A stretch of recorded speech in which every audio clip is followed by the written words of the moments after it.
The disciples say, Jesus, let the people go. There's this huge crowd here and they got to eat. And Jesus says, no, you give them something to eat. They answered, we have only 5 loaves of bread and 2 fish. Unless we go and buy food for this crowd. About 5,000 men were there. But he said to his disciples, have them sit down in groups of about 50 each.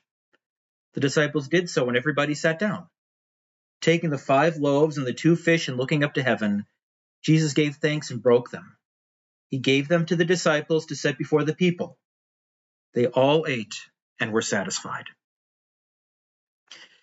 If you've ever prayed the Lord's Prayer, you've prayed, give us this day our daily bread. God usually fulfills that, his preservation, by telling the crops to grow and for the food to nourish our bodies. He takes care of us through regular means, usually. But he doesn't have to do it that way. Here provides daily bread by a miracle. Now, years ago when I was teaching, some students had a really hard time with this. Well, miracles aren't real. That can't really happen. That's not how the world works. And in some ways, they're right. That is not the way the world usually works.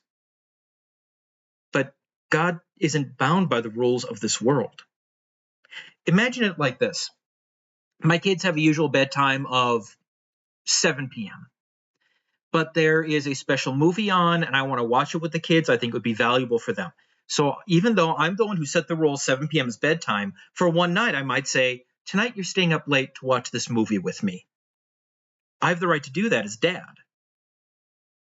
Well, God is the father of everything.